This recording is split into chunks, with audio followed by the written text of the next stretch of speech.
Comment vendre votre bien plus cher, voire beaucoup plus cher? C'est la question à laquelle nous allons répondre lors de cette vidéo. Je vous invite à passer de l'autre côté de mon écran.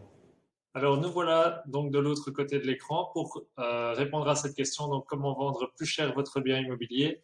La question à 100 000 euros. Donc c'est bien sûr un chiffre pris au hasard puisque le cas ici d'étude va montrer un bâtiment où la plus-value a été bien supérieure à 100 000 euros. Ça peut parfois être bien sûr moins, mais déjà gagner 10, 20, 30 000 euros sur une transaction immobilière, je pense que c'est déjà confortable. Donc l'objectif ici, c'est de vous prouver qu'il est possible d'avoir une réflexion différente et de valoriser les biens en fonction du bien en tant que tel, bien entendu, mais qu'il est toujours possible de sortir un peu de la boîte et d'avoir une vision un peu plus globale pour essayer de tirer le maximum de profit d'une vente immobilière et d'un bien. Donc le cas qui nous occupe ici, donc c'est sur cette analyse de projet, c'est un bâtiment rural typique du bâti wallon, donc un gros bâtiment de ferme, anciennement de ferme en tout cas. Bon, ici il est en briques, il peut être en pierre, peu importe. Ça reste bien sûr qu'une étude de cas, donc c'est un projet réel qui a été travaillé, mais chaque bien nécessite bien sûr sa propre réflexion. Et donc, c'est ce projet, on va l'analyser et voir comment on a pu réfléchir à le valoriser au mieux. Donc, comme ça, vous voyez un peu à quoi ressemble le bâtiment, vous voyez quelques photos, ça peut vous donner une idée de l'ensemble bâti. Et alors, il y a deux solutions possibles quand on a ce type de bâtiment pour lequel on est appelé pour une estimation ou une mise en vente directe. C'est soit on va vendre en l'état et en un seul lot, à savoir qu'ici, donc, le bâtiment était quand même à rénover. Donc, on a cette vente possible en un lot, donc avec potentiellement moins d'acquéreurs, puisque vendre un ensemble, il faut trouver une personne qui a ce qu'on appelle les reins assez solides, donc pour l'acquisition, les frais supplémentaires et les travaux de transformation. Donc bien sûr, c'est possible. Il y a des gens qui peuvent se permettre d'acheter des gros bâtiments et de les rénover, mais ça va réduire quand même le potentiel client. Ou la deuxième solution possible, c'est de vendre à la découpe, puisque potentiellement et théoriquement, on a plus d'acquéreurs qui savent mettre plus facilement 5 acquéreurs qui savent mettre 100 000 euros qu'un qui sait mettre 500 000. C'est un chiffre fictif, bien entendu, puisqu'ici, le bâtiment était dans d'autres mesures. Donc, on va s'attarder ici à la vente à la découpe, puisque c'est l'option qui a été choisie ici pour ce bâtiment-là. Donc nous, je rappelle que notre rôle en tant qu'agence immobilière, donc pour Eco Immobilier, c'est de réfléchir à la meilleure optimisation entre le coût et la rentabilité, puisque découper un bâtiment comme celui-ci, ça va nécessiter quelques investissements.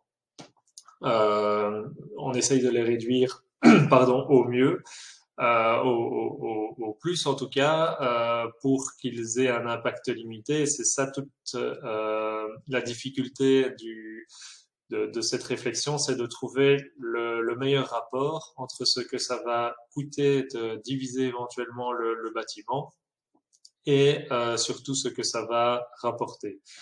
Est-ce qu'on aura vraiment plus de clientèle en faisant telle ou telle modification et découpe du bâtiment ou pas, ou oui? Enfin, ça c'est vraiment notre rôle, c'est de déterminer le meilleur chemin à suivre pour l'impact financier le plus petit possible. Donc bien sûr, on va s'appuyer sur de nombreux calculs. On va vraiment prendre en main le dossier et aller dans la réflexion, une réflexion très poussée sur le coût par rapport aux bénéfices, puisqu'un bâtiment typiquement comme celui-ci qui nous occupe, il avait une volumétrie suffisante pour éventuellement être découpé en appartements. On aurait pu faire une petite dizaine d'appartements. Après, la réflexion, c'est qu'est-ce que ça coûte structurellement et administrativement pour créer cette découpe et qu'est-ce que ça peut rapporter? Est-ce que j'ai un public derrière qui sera potentiellement intéressé par l'acquisition d'un appartement? Ici, l'immeuble qui nous occupe était dans un milieu plus villageois. Donc nous, dans notre réflexion d'agent immobilier, on doit toujours se demander est-ce qu'il y a un acquéreur, un ou plus, du coup, ici quand on fait plusieurs lots, est-ce qu'il y a un acquéreur final pour l'idée que j'en ai. Des appartements en centre villageois seront moins courus que des appartements en plein centre-ville, bien entendu. Donc chaque bâtiment, chaque estimation qu'on doit faire sera sur une réflexion différente en fonction de l'environnement général du bien qui nous occupe. Donc ici, dans les calculs, les réflexions, on est parti sur une découpe plus structurelle du bâtiment. Donc comme il avait été construit, on va dire à l'initial, donc en partant des murs porteurs séparatifs, et donc on a fait une découpe projetée de 5 lots avec des parties communes pour les parkings, etc., ainsi qu'un terrain. Donc chaque lot avait son petit espace extérieur, mais il y avait un verger commun pour l'ensemble des copropriétaires à ce moment-là pour cette partie-là. Donc ça, c'est la réflexion qui a été établie en fonction du travail qui a été fait de manière anticipée sur le coût par rapport au gain potentiel. Après, on s'associe bien sûr avec des bureaux d'études, des architectes et des géomètres. Donc nous, en tant qu'agence immobilière, notre rôle est vraiment de voir la possibilité commerciale d'un bâtiment, mais c'est chacun ses spécificités et chaque professionnel est important dans les étapes d'un projet. Bien entendu, nous, on est habitué de suivre ce genre de projet, donc on peut guider aussi chaque propriétaire vendeur vers les bonnes personnes au bon endroit. Une fois qu'on a décidé ça ensemble avec le propriétaire vendeur et qu'on a su dégager un prix potentiel de revente et donc une plus-value potentielle, donc ici le titre c'était 100 000 euros, bien sûr ici c'est supérieur.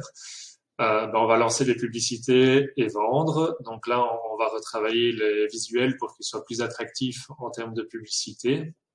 Et pour vous montrer que c'est un projet qui a abouti, vous voyez les petits avant-après. Donc la ferme à l'initiale et puis la découpe des logements.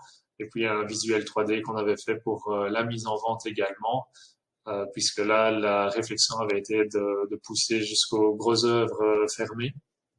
Donc, c'est-à-dire les unités de logement déjà créées, mais la nécessité de venir faire les finitions par les candidats acquéreurs. Et donc, on avait directement proposé des idées d'aménagement, puisque c'est toujours plus facile pour les personnes de pouvoir se projeter avec des visuels. Donc, nous, en tant qu'agence immobilière, notre volonté, c'est d'être le plus en amont possible d'un projet pour pouvoir justement y réfléchir d'une manière proactive et avec un objectif immobilier derrière, donc et financier bien entendu, mais de savoir tiens, si on crée tel type de logement, est-ce qu'on aura le bon public? Parfois, on va bien sûr initier ces projets puisque la personne qui veut vendre n'a pas toujours l'idée d'une valorisation de son bâtiment. Peut-être penser simplement, ah ben oui, mon bâtiment, il est tel qu'il est, je le vends comme ça, mais il y a peut-être toute une réflexion différente à avoir derrière ça. On va donc bien sûr penser différemment et voir les opportunités qu'offre le bâti en fonction de sa situation pour le valoriser. Bien sûr, pour tout ça, il faut connaître son métier et ça, pour nous, c'est être vraiment agent immobilier, c'est d'apporter cette plus-value réflexive à la mise en vente de votre bien. Si vous souhaitez avoir plus d'informations et que vous pensez avoir peut-être un bâtiment à vendre et que vous souhaitez qu'on réfléchisse à une possibilité de valorisation, n'hésitez pas à nous contacter. Donc, nous sommes Eco Immobilier et le site internet www.eco-immobilier.be. À très bientôt.